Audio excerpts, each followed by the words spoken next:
Hi there, and welcome back to the Aging Grace podcast. My name is Andrew Blakey, your host, and today's episode is going to hit you in a way that most conversations about growth and manifestation simply don't. I'm sitting down with Alexis Doss. She is a life pivot and manifestation coach who specializes in helping high achievers reinvent themselves when life shifts, whether that's career changes, relationships ending, burnout, getting involved with health and fitness, that moment in your 40s and 50s where you realize the version of you that got you here isn't the version that's going to get you where you want to go. Now, she brings a blend of tough love, nervous system work, and deep identity level transformation. And today we're breaking down manifestation on a level most people have simply never heard before. Not the fluffy version, but the grounded, emotional, identity-driven version that actually creates change. But before we jump in, if you're somebody who's ready to elevate your health, build strength, gain confidence, and reinvent how you move and feel after 40, make sure you check Blakey Breakthrough waitlist for the new program that's going to be launching at the end of January. The next round is going to fill fast. We've already got a waitlist of close to 100 people, but everybody on that list is going to get first access to signing up. The program is capped, so make sure you get on there. Now, this episode is so good, we had to split it into two parts, and trust me, you're going to want to listen to both. So make sure you hit that follow so you don't miss part 2 dropping next week. But let's get into it. Let's dive into this part 1 with Alexis. All right, everybody, welcome back to another episode of the Aging Grace podcast. Today, what I think is going to be a fairly deep conversation, and we're getting very, very real with things. So I'm sitting down with somebody whose work cuts straight through the fluff, somebody who blends tough love, nervous system regulation, identity stuff, and real life truth bombs into coaching that actually changes people.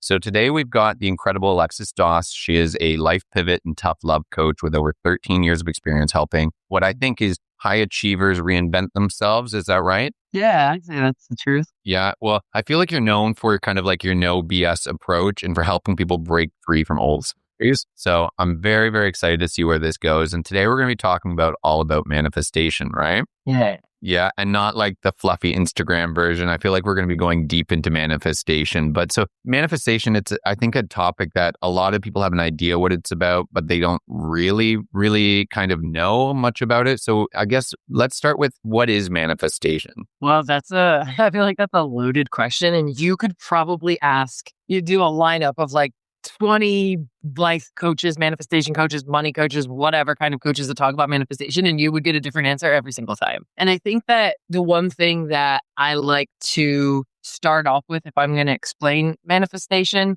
and most people probably heard this before, but manifestation is something we're doing all the time. It's not like you either are manifesting or you're not. You are either manifesting what you don't want or manifesting what you do want. And when I use the word manifestation, it just means essentially like calling in the energy that you put out, I think would be the simplest way that I would put it. And so if you are someone who constantly thinks about dread and everything going wrong, and it's like I'm a big metaphor person. So if I use this a lot where like if you have two people and two alternate universes, but they're the same person and they have similar lives and they both wake up and they're both late for work. And you have the first universe person who's the one who is manifesting what they don't want. And then the other universe person that's manifesting what they do want. The person who's manifesting what they don't want, they wake up and they're like running around and they're like yelling at the kids, we got to get ready. And they're throwing things at the front door. And they're like, oh my God, I'm probably going to hit every single red light. Here's just one of those days. Imagine what kind of day they're going to have. They're probably going to hit a bunch of traffic.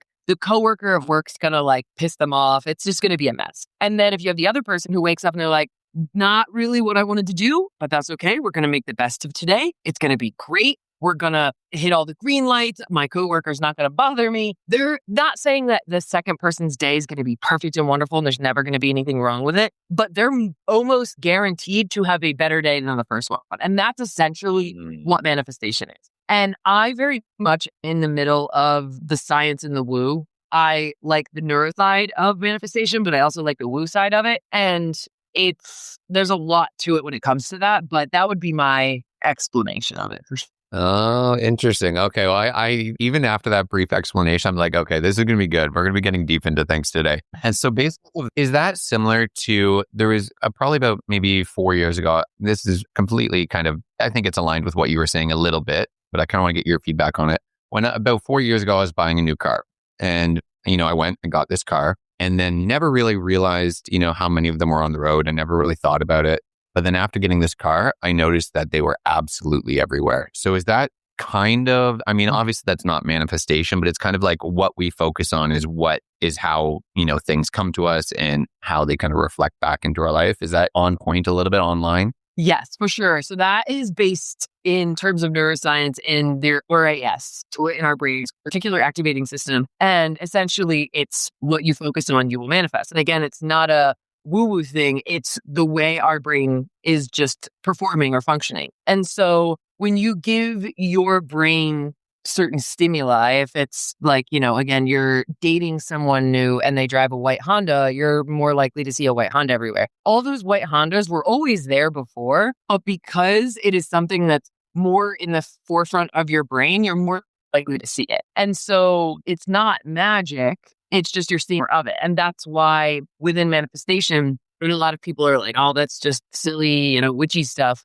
When you want something, if you want more money, if you want more opportunities, if you want love, if you have tunnel vision and you have your blinders on and you're, again, like that example I gave in the beginning, if you're only focusing on the negative, your brain wants to continue to look for evidence and proof of that thing. So you're going to notice more negative things, more not so, savory things. And if you and whether it's something you're manifesting or something you're just focusing on, your brain continues to want to look for evidence that this thing is real or a part of your life, whatever. And so you're just going to naturally see more of it. That's why things like, vision boards and affirmations and those things can work. There's a lot of other things that I think need to go into this kind of work. But if you're putting that into your brain and into your RAS consistently, you're going to be able to recognize it more, not because it's magically popping up, but because your brain is now searching for that evidence.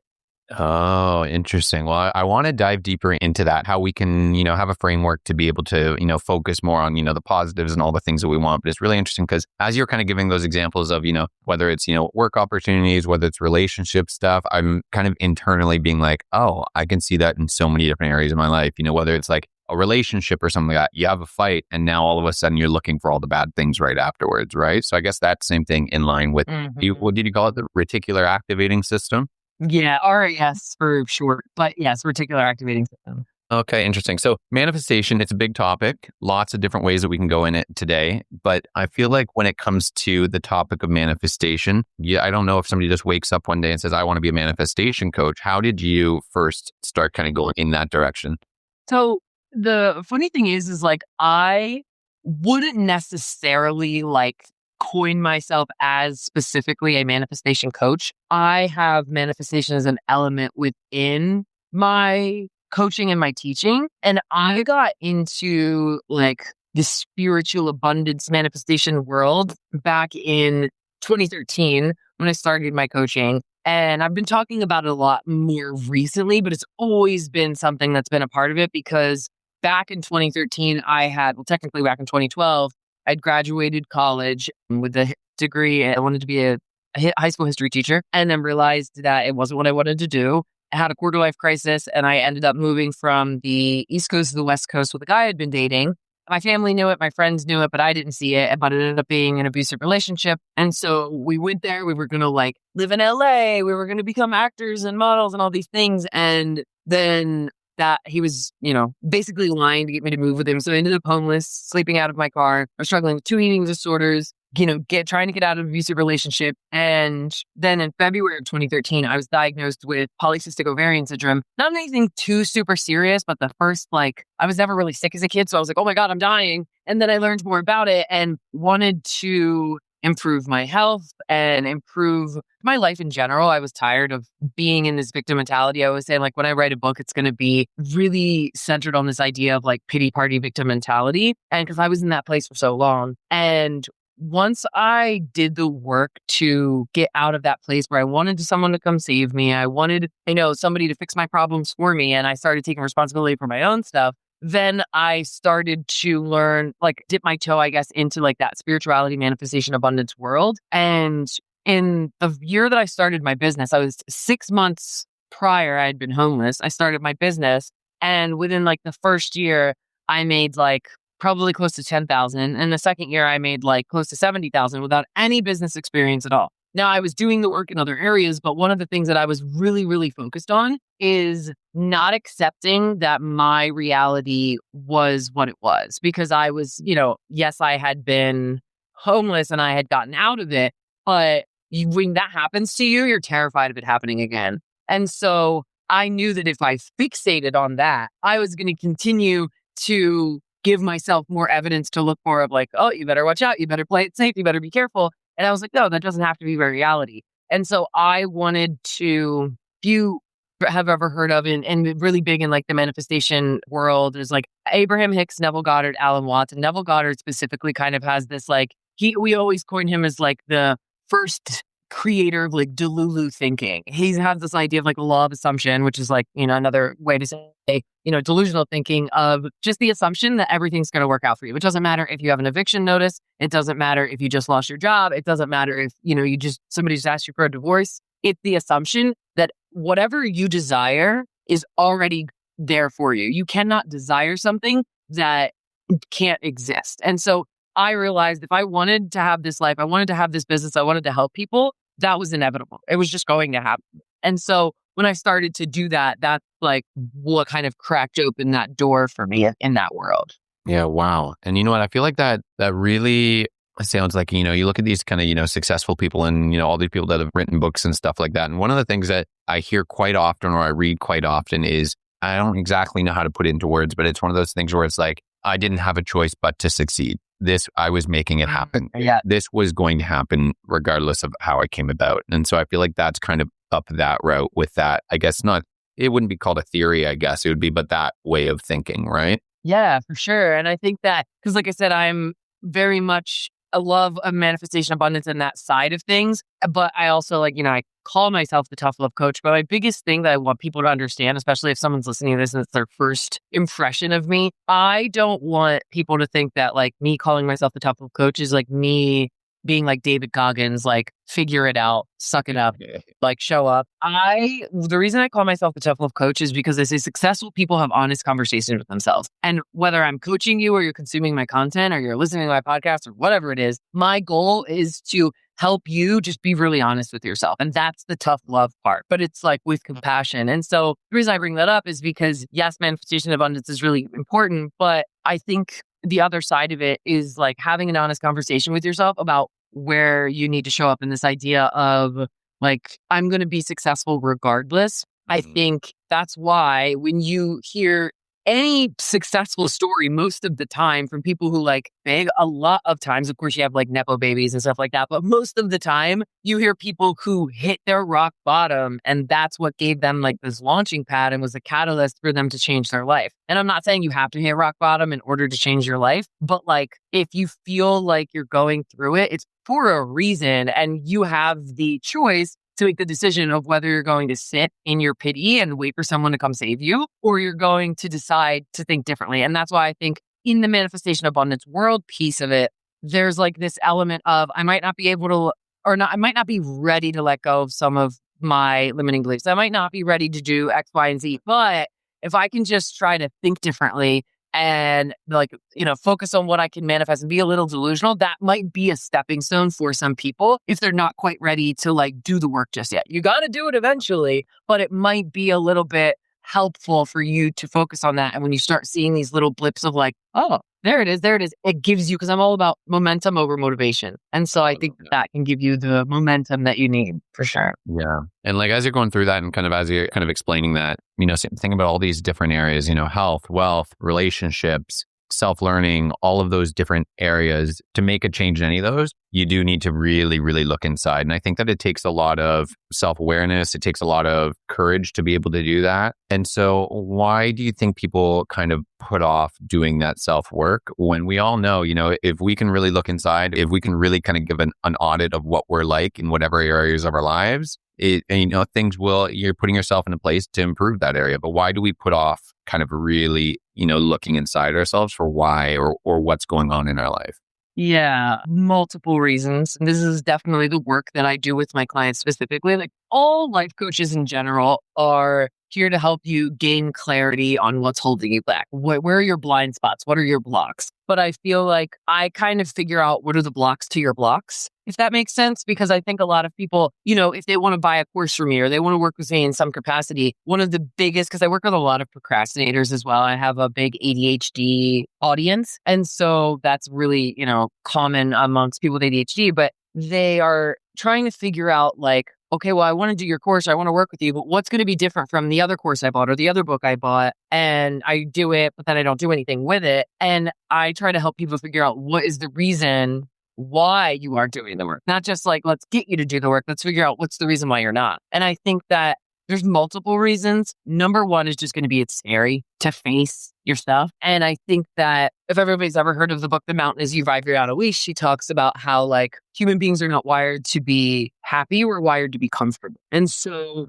we will do, and this is a lot of the identity shift work that I do, but we will hold on to an old identity, even if it's not what we want. Being broke, being the unhealthy person, being the crazy type B person, the always late person. We will hold on to that identity for so long because it's comfortable. It's what we've known. If you grew up in chaos, you may continue to attract toxic partners because that reminds you of your past. And even when you go to try to change it, you could be unconsciously self-sabotaging because when we try to change, our nervous system sees that we're stepping into a different energy, a different place, different people, different behaviors, and it panics. And it goes, oh my God, what are we doing? I don't know what this is. This is really unfamiliar. So it will do things to keep us in that same place. So we stay in that old identity. So it'll create fear. It'll create obstacles. It'll create these things that make us go, you know what, maybe, all right, maybe I just need to stay in this place. So I could give you a bunch of different reasons, but I think that's like kind of the all-encompassing umbrella version and everything else kind of falls underneath that. It's our desire to stay in a specific identity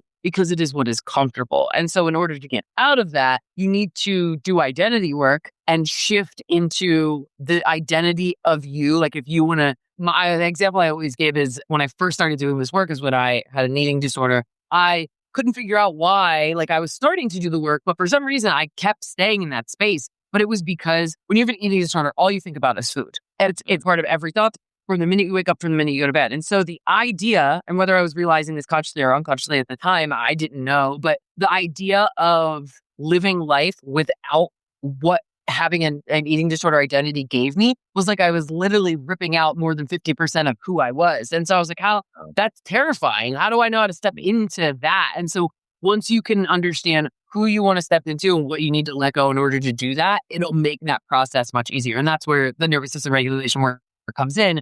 The nervous system is going to freak out and we need to let it know that it's safe to step into this new place. Wow. That's a lot. That's a lot. But it's a lot. It's like, it takes a lot of work. But there's kind of something that you said that makes me want to ask another question to you here about how people, block these different things from entering their life or block, the next chapter of their life or block who they could be, whether that is, getting in shape, whether that's, being a good partner, whether that's, being a good friend or father or mother. But how do you typically see people blocking themselves in day-to-day life? First thing that came, because again, there's so many different answers for this, but I think the number one thing I see that a lot of people don't realize right away is that they have a fear of success. We think a lot of times about fear of failure, but like fear of success, I think is so much more common than people realize. A lot of people, when they start to realize that they want to change, they want to lose weight, they want to change their career path, they want to ask for a divorce, they want to change their life in some more than likely drastic way, they unconsciously or consciously realize that if I'm successful in the thing I am trying to change, means my entire life is going to change. And I see this all the time, and I swear I never tell any of my clients because it wouldn't be ethical anyway, but like I never tell any of my clients to like leave their partner, get a divorce, leave a relationship. But 50% of the time when a client comes in to work with me, even if we're working on other stuff, they end up either ending a relationship or asking for a divorce. And I've never said your partner sucks or anything like that, because when you want to change yourself, you know that the people who want to stay where they are You're going to lose certain people. You're going to have to let go of certain habits. You're going to probably have to not be around certain communities and environments that you've been a part of for a really long time. If you really want to change your life is going to change. And that is terrifying for most people, especially as an adult. The people and environments that you're in, the crabs in a barrel mentality, where if you put a bunch of crabs in a barrel and one of them tries to crawl out, the other crabs will pull it down. Because people have an idea of who you are. In order for them to continue to be who they are, they either need to accept that you're going to be a different version, or they're not going to like that. And they're going to consciously or unconsciously sabotage the relationship, make you feel bad for changing. Why are you doing that? That's not safe. And it has nothing to do with whether you should do it or not. It has everything to do with them just not liking the fact that you're going to change, and they wouldn't do what you're doing in your situation. If you are somebody who wants to stop drinking, but all your friends drink, and the only time you hang out with your friends is at the bar, you either have to choose between not drinking and no hanging out with those people, or not hanging out as much and not being in those environments and having to find new friends. And that's exhausting. I got a million things of time to find new friends, and so they'll stay in the same place. And so that kind of goes for anything else, like habits, things like that. They'll just continue to repeat the same patterns. They will read the book, but not do the work. It's kind of like this, like almost like half-assed attempt at growth. Wild. All right, now that wraps up part 1 of my conversation with the incredible Alexis Doss. I told you that this one was going to hit different, and we're just getting started. Next week in part 2, we're going to go even deeper. We get into identity shifts, the nervous system rewiring, the patterns people don't even realize they're stuck in, and the real work required to build a life that actually feels aligned. So if you thought today was powerful, part 2 is going to open up a whole new layer for you. So again, make sure you hit that follow so you don't miss it when it drops. And if today's conversation sparks something in you, or if you're craving a change in how you move, how you feel, and how you show up for yourself, don't forget to join the Blakey Breakthrough waitlist. Spots are limited, and the waitlist always gets first access, plus a few extra bonuses to support you before the program even starts. So, thanks for listening. That's all I got for you today on The Age and Grace. And until next week, have an amazing week.